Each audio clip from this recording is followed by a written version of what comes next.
Welcome to Speak Out, Stand Out by Green Communications, where we're learning how to help our kids become better communicators. We believe our voices are the strongest asset we have, and our mission is to empower the next generation to use their voices to make a difference in the world around them. Whether you are a parent, an educator, or are just invested in today's youth, we hope this podcast will help you build confidence in our future, one voice at a time.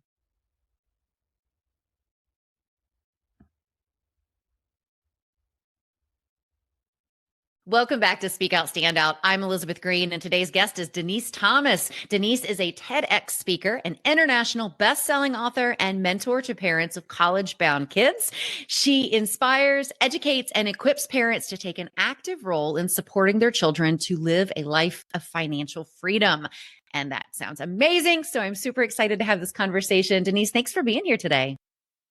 Thank you so much, Elizabeth, for inviting me. I cannot wait to share this topic with your audience.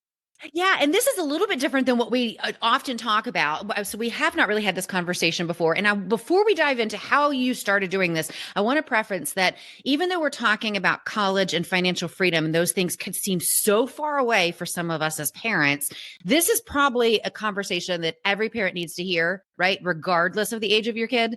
Oh, yes. Okay. Definitely. I didn't want somebody to hear like college and be like, oh, this isn't for me. Yeah, please. Let me just hit you with one really important fact. Private college scholarships begin in kindergarten. So I don't care how young your kids are. There are things that you can learn about now that will help your children in the future. So definitely this is a topic for everyone. All right. Sounds good. And college, regardless of the age of our kids, will be here before we know it, right? In the blink of an eye. And so I'm sure that's what you experienced too. You have two kids that were homeschooled. They attended college on numerous scholarships, right? And tell us a little bit about how you started this journey with your own family. Well, I was probably a lot like most of your listeners. We had not saved for college. We didn't have a 529. There was no college savings plan. Yes, I thought about it once in a blue moon. No, we never actually discussed it or put any money aside. But I learned later after the fact that my husband thought, we'll just take money out of the 401k to pay for college. No big deal. I learned later that that's a really bad idea. So if that's what you're thinking, please don't. Okay. Your financial advisor is going to tell you that's a really bad idea. So anyway, my husband was in a corporate job for about 15 years and he got laid off twice within a couple of months, 2 or 3 months time frame. At about that same time, the stock market crashed. Oh my goodness. We lost our 401k in the blink of an eye. That was devastating. And we had just built our dream home. Oh. You know, the one you thought you were going to retire in. So I put the house on the market, but we didn't have any takers because with the stock market crash, the economy tanked. Nobody is hiring, hint, no job, and nobody's buying houses either. Yeah. But you still got to pay your bills. You've got a mortgage, right? So I saw the money running out really quickly. And at one point I said to my husband, we have no choice. We have to declare bankruptcy. But this bankruptcy was liquidation. That means if you could touch it, it was sold. Books, toys, Christmas decorations, furniture, pots and pans. I mean, everything. And most of us have either been to a garage sale or had some ourselves. But this is having strangers walk into my home, making an offer on the pot I was cooking my dinner in. I had to ladle my food into a container and clean out my $200 Magnolite pot that I had gotten as a wedding gift and sell it for $5. But losing all the stuff we had built in 15 plus years was not the hardest part. The hardest part is that we had 2 very large dogs, and now we had to move into an apartment. So we had to let our dogs go to a new owner. Oh, no. That, Elizabeth, was the most devastating thing, is to watch my children run into the house crying while our 2 dogs were being taken away by their new owner. But about 3 months later, I'm sitting in this new small apartment, and I realized my daughter's starting high school. College is around the corner. How are we going to pay for this? There's no savings, no 401k, no house to borrow equity from. That bankruptcy, that means we can't co-sign for those student loans everyone loves to talk about. You see, your kids can only get a small amount of student loans on their own. The rest requires a co-signer. That co-signer, it's you. So that took loans off the table for us. Now what? I started doing the research. And all my friends were telling me, Denise, you're starting too early. Wait till junior year for that.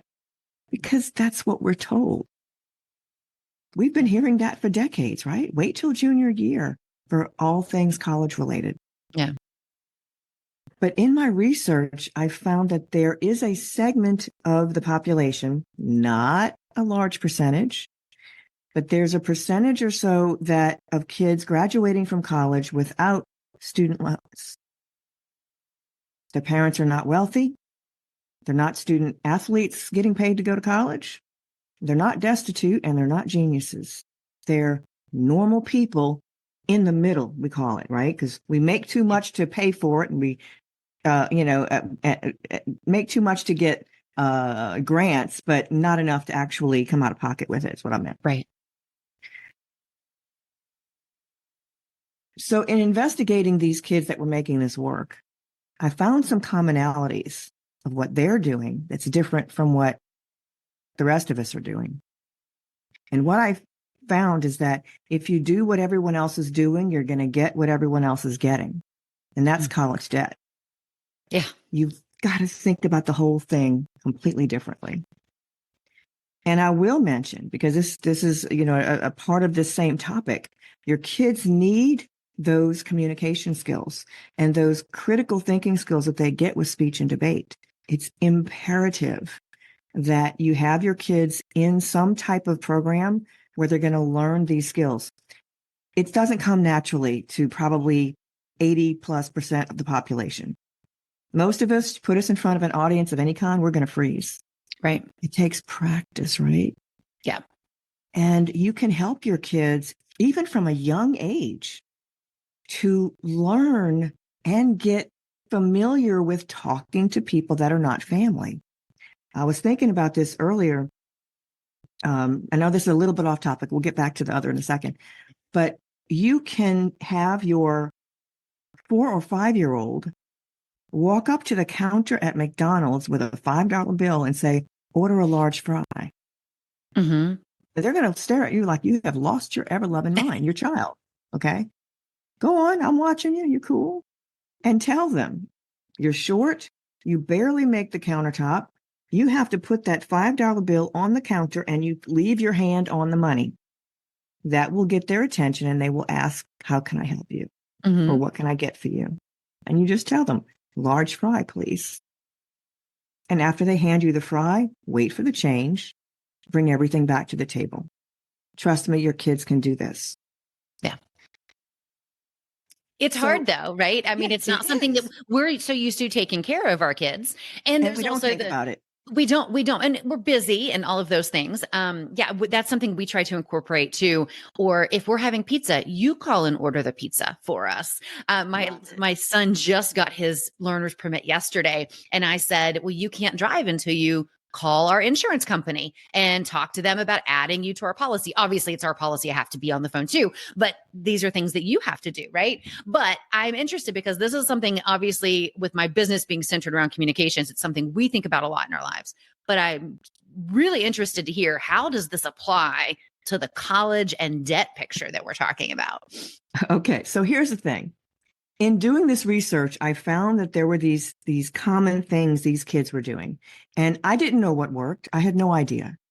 So, daughter being the guinea pig, we put into place everything that sounded remotely logical. There's that word again, logical, that might impact college acceptance or winning scholarships. Fast forward to her junior year, the last half of junior year in the spring, she applies to her first college.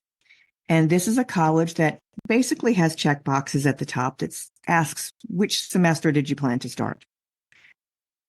We figured nothing's going to change in the next 6 months. From March to August, what's going to change? Her GPA is not going to change. Her activities aren't going to change. Go ahead and fill out the application. Why not? Get something over with. And plus, it's always good to have your kids get a win in early, just saying.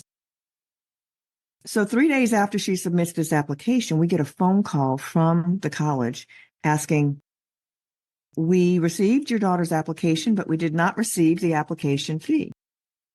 And we'd like to offer her tuition, fees, room, board, and books.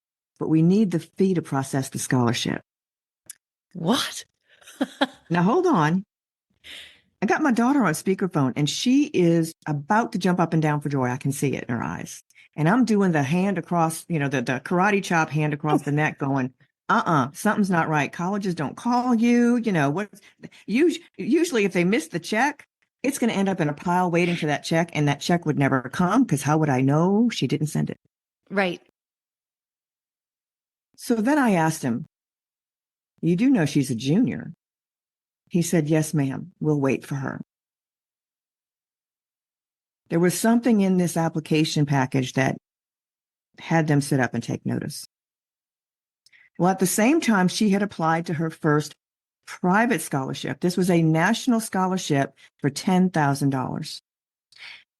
And I'm telling you, Elizabeth, you're going to hear other parents and even your high school counselor is going to say things like, don't bother applying for national scholarships. We don't promote applying to those because nobody wins those. And I'm laughing all the way to the bank. Okay. She won that $10,000 scholarship. Well, my daughter applied to 8 colleges, and these were private and public schools across 3 states. We heard similar things at other colleges. Now, my son is 5 years younger. Can we do this again? Yes, we can. Between the two of them, they attended college on 17 scholarships, totaling more than $199,000.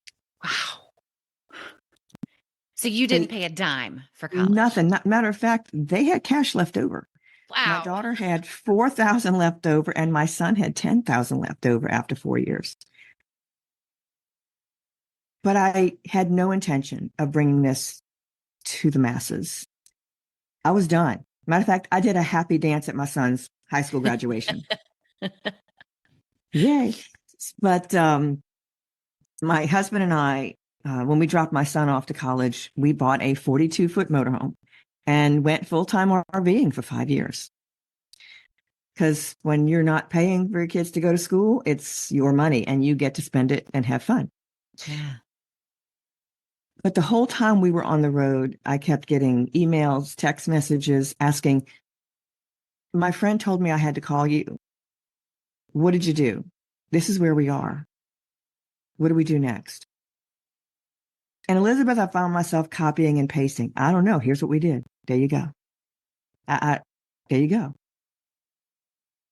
And at some point during our travels, my husband said, we've always owned a small business of some kind. What can you do while we're on the road? I'm already doing it. I'll just get paid for it. That 7,000 hours of research has got to be worth something, right? So that is when Cracking the Code to College went online. And I started working with other families. And the results have been nothing short of miraculous. Elizabeth, nationally,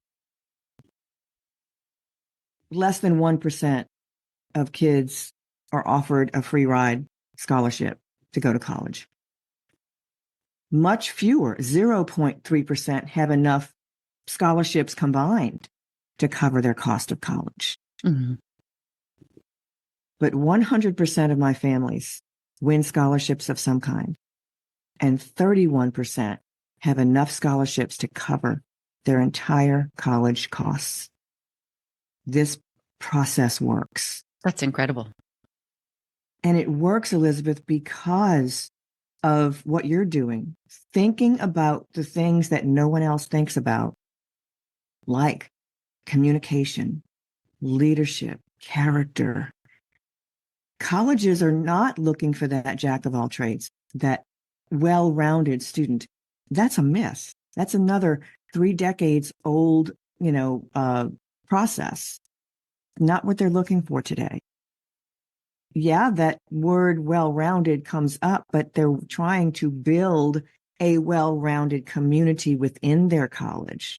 Right.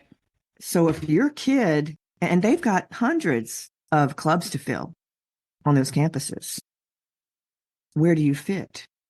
Well, if your kid plays chess and is the captain of his chess team, or maybe even he is the founder of the chess club, maybe he competes in chess. Well, you've just told the college your kid is likely to be in their chess club, right? Mm-hmm. So, there's no trick or gaming the system to this. It's just understanding what's on the other side of that computer. Who's getting the application and applying to the colleges that want your kid? There's so many opportunities. But here's the cool thing that I thought about a few years ago. Didn't even hit me until my daughter mentioned it. Because she's in the business arena. She owns 4 businesses. So what she said is that, Mom, everything that you are teaching in your course is also important to employers. So even if your child is going straight from high school into employment, everything that we're teaching belongs on their resume. It's what colleges are looking for, and it's what employers are looking for too. Yeah. But there is one thing that employers, you see, colleges, they're taking what you've done in high school. Employers, yeah, high school, but also college. But over the last decade, they have noticed some things that are missing in their new employees, their new post-college graduates. And one of the most important things is communication skills. They have to get that. Yeah. Yeah. Absolutely. And so we're talking about what I said, like what seems so far away for many of us with younger kids, but you said these are things that we need to be thinking about now. And I know you have a whole program on this, but what are some key things or some tidbits that you can drop for us today that we can start thinking about that would start benefiting us as we start to explore this whole, this whole Absolutely. path and process? Well, if you have middle school kids, grammar school kids, truth is, whether you're homeschooling or not, you are your child's teacher. Hands down, you cannot leave everything up to their school. They are there to teach reading, writing, arithmetic, science, history. That's it. The rest of life, that's up to you. So you've got to teach them, even in the younger years. Let's say you've got elementary school kids. Well, first of all, I did mention there are scholarships for elementary school kids. Mm-hmm. Only about 20 for, say, age 13 and under. But there are hundreds of scholarships for age 14 to 17 before high school seniors. And then there's literally millions of scholarships for high school seniors. And then there are more hundreds of thousands of scholarships for current college students. Don't ever stop looking for free cash. So that's tip number 1. And I just want to stop you there really quickly, because I'm so glad you said that. When you said earlier there are scholarship opportunities for elementary school kids, several minutes ago, I thought you meant for private schools. You're talking about there are college scholarship opportunities for our little babies. Right? Absolutely. It's crazy. Okay. And you can look it up today. It's the one that is for kindergarten is called the Doodle for Google Scholarship. And that one goes all the way from kindergarten to 12th grade. And it's literally a worldwide scholarship. They give out so much money. I have not been able to figure out how much they're giving. I've tried. I've Google searched it, and I cannot figure out how many of these scholarships, but they start at like $1,000. Wow. Right. And, your kid wins that. Well, you open up a nice savings account at the local bank and you're starting their college. Yeah. So yes, they can start getting money early. Okay, that's amazing. I'm glad you elaborated on that. Thank you, because cleared my confusion just a little bit. Not confusion, my assumption, I guess. So that's amazing. Okay, all right. So that's step one. Don't stop looking for the money. Okay. That's right. All right. What's the next thing that we Right. can be doing at home? So another thing to do when your kids hit middle school, 6th grade, 7th grade, your job is to give your children as many opportunities as possible to find their passion, to find the activity that lights them up, the thing that they wouldn't be the same child without it. That's integral to who they are. Because here's the thing. If I ask a mom of a 12-year-old, hey, I see Johnny's playing ball. Is Johnny going to play college ball? Well, mom's going to say, I don't know, he's 12. Well, sorry to bust your bubble. He's not. Because those kids are picked Right. out at age 8. I have seen them. It's phenomenal to see those children. It's literally like watching Tiger Woods at age 4. You know what I'm saying? I mean, it's crazy. So now why is this important? Well, here's the thing. At age 12 or 13, your kids, like I said, they're in middle school. If your child is playing baseball since age 3, you have a couple of questions to ask. We already know they're not going to play college ball, but that's okay. I'm not saying they got to quit. But now the question is, does he love what he's doing? Or is he or she just showing up because mom and dad have been dropping them off since they were 3 years old, 2 or 3 times a week? Mm-hmm. And it's just what we do. It becomes the thing, the status quo. If he loves it, that's cool. We can work with that. Because as I mentioned earlier, colleges are looking to figure out where your kid belongs. Where do they fit into the campus community? Well, if your kid isn't good enough to play college ball, and that's an assumption at this point, colleges have intramural sports between the dormitories, or they form little clubs themselves, and they play against each other in team sports. So you have told the college that your kid is doing that. Now, how do you tell them that? Okay, well, your kid may or may not play ball for their high school, but maybe they play rec ball. That's cool during high school. Well, now let's expand this a little bit so that we can showcase his love of the sport. He can be a little league coach, assistant coach, or referee. He can hold skills workshops on the weekend or even a summer camp during the summer. And one of those could be something he gets paid to do. That's entrepreneurship. Every one of those things goes on the college application / high school resume. And because baseball has shown up more than just once he plays rec ball, you're showing them where your child fits and what their passions are. Doesn't have to be just one thing, but you should probably limit that kind of scope to no more than 2. So find what your child loves. Give them opportunities. There's a lot of stuff available, a lot of things. It doesn't have to cost money. Look around your community. Look just outside in driving distance, even YouTube. Figure out what it is your kid loves. And then they can really take that away and expand on it during high school. And it becomes something that it's integral to who they are. I think this is so interesting that I would have never expected. Granted, it's been so many years since I filled out a college application, right? And haven't looked at those for my kids yet. I would not have ever thought to put intramural ball or something like that, or rec ball or something like that on a college scholarship. I think so many times we're conditioned to think it's all about the grades and the GPAs and the test scores, but there's so much more, really, like you said, that they're looking for. Yeah, well, it's who you are. Yes, they're looking for grades and test scores Yeah.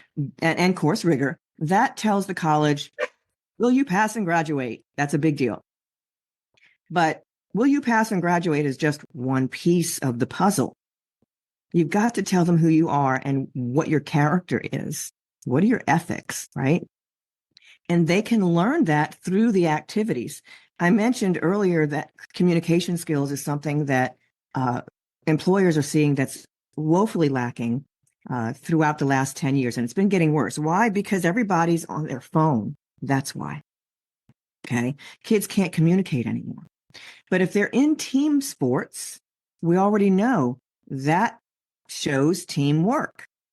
If they're in a leadership role in the team sport, they have to communicate with those that they are working with, right? So and you can go through almost any activity that your kids are doing and list out some of the traits and skills, soft skills. We call them soft skills in my day. Today, they call them professional skills. That should give you an idea. You're not a professional if you don't have these skills. But you can probably figure out what skills they're learning. You don't have to list that. Oh, my kid learned, I'm Johnny and I learned these skills taking this sport. Nah, they already know that. That's the whole point of listing the activities in the college application. Gotcha. Okay. All right. Well, this is very, very helpful already. And I know you have many more tips and all of that you can share with us. But since we're out of time, almost out of time, and forgive my dog for being very noisy in the background, can you share one more great tip with us? And then we'll drive people and let them know where they can find out a lot more and work with you too, right? Well, this is going to blow your mind even more. If you have older kids, you've heard the term test optional, that colleges are test optional today. You don't have to turn in a ACT or an SAT score. Mm-hmm. Okay, so first of all, that's a miss. Because even those colleges that have been test optional in the last 3 years still want the test scores. How do I know that? Because colleges that are test optional are accepting kids with test scores 250% more than those without. Oh, wow. Okay. Mm-hmm. Somebody asked me yesterday, well, how do you know that? Because I can do the math. All of this information is in the common data set. If you love research, go there.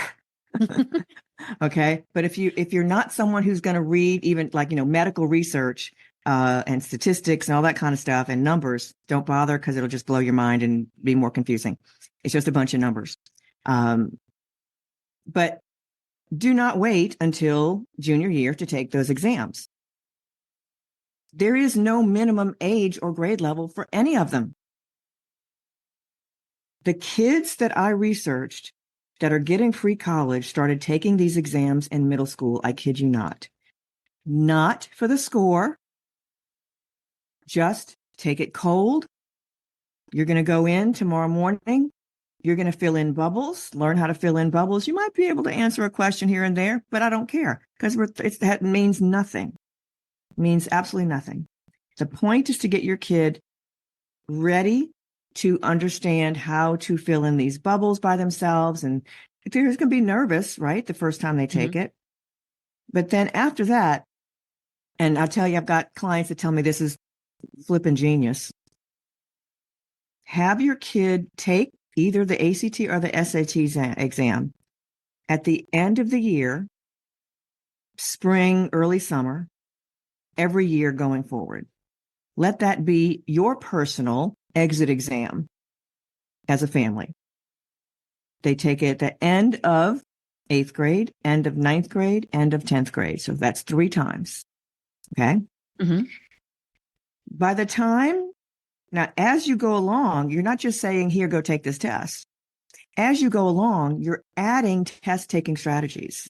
So they're learning how to take the test as they go. And of course, as they go along, they're getting more and more, not only familiar with the exam, but now they're getting some skills, some actual skills in understanding the questions, right? Yeah. They're getting the content as well. By the time junior year comes along, this is when it really counts. At this point in time, Your kid is going to take this exam at least once, maybe 2 or 3 times during junior year. And unlike literally everyone else in that room, your kid's not going to be nervous. Yeah. Because they've taken it 4 times already. Yeah.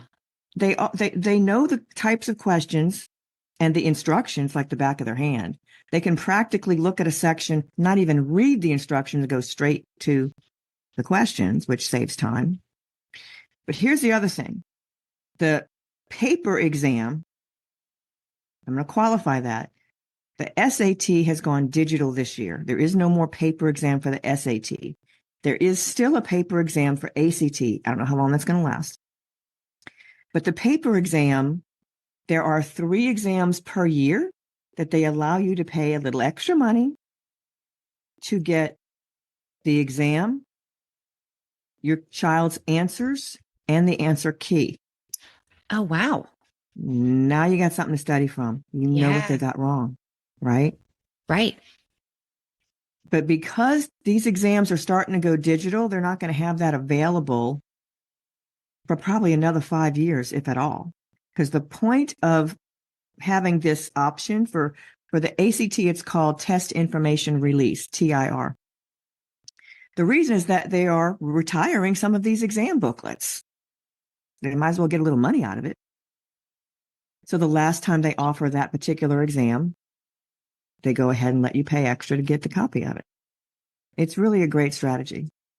That I would have never thought of that. It is, like you said, flippin' genius. And it's interesting because this is what, we tell our kids in our speech and debate classes. We say, the way you get better at anything is by practicing, right? Whether it's shooting a basketball, doing public speaking, or in this case, taking a test, that is really, really genius. I'm going to tell you, my 15-year-old is probably not going to like your idea very much, but he needs to take it now. Yes, we need to practice, right? And you're exactly right. I remember feeling nervous, taking it, and you're in a room with people you don't know, and there's feels so much pressure. So to take the pressure aspect away from things while they're practicing, I can see that just being well. And think about it this way: there's a really good chance they've never even been in that school before, right? Because it may not be offered at your school, right? Well, this was really, really helpful, Denise. I personally am so interested in your program and learning more as we're turning that curve. And like you said, even with my 10-year-old, I should be thinking about things with him, not just the one in high school. So I am really interested. I know you have a freebie for our audience, and you also, you do coaching, you have a program. So tell us a little bit more about what people can learn from you and what you have to offer. Awesome. Well, I actually have a couple of freebies because I don't know what the age group of these families are. Could be middle school, could be high school, maybe a little of both. So I'm going to offer 2 freebies. One is for early high school or middle school. It's called Are You Wasting the Middle School Years? And it expounds on some of the stuff that we talked about today. Okay. The other for high school is 12 Scholarship Secrets, Tips from Prestigious Scholarship Judges. And that one is a checklist, 12-point checklist. Before your child hits the send button for either scholarship applications or their college application, check this list first. This is the things that the college admissions have looked at it and said, and it ends up in file 13. We don't want to do that, so we want to check these boxes. Amazing. And I have one last question for you, Denise. You all these scholarships that your children got and that you have worked with other families for, obviously we said grades are important, test scores are important. But if you have a student that just is not a great test taker or just has struggled a little bit keeping a really solid GPA, should we count these scholarships out for them, or can we say there's still plenty of opportunities? I am so glad you mentioned that. The vast majority of private scholarships that are out there, who wins them? Well, there are organizations that keep track of that. The GPA of the kids that are winning the majority of these scholarships is a 2.6 to a 3.4 GPA. Wow. These are not geniuses. And that $200,000 my kids won, half of that money, literally $100,000 worth, did not ask for GPA or test scores. Oh my goodness. Anyone can win these things. Anyone can win. But my website is getaheadoftheclass.com. Getaheadoftheclass.com. And you can find me there. And if you pick up one of these opt-ins, one of these little freebies, you'll be on my email list.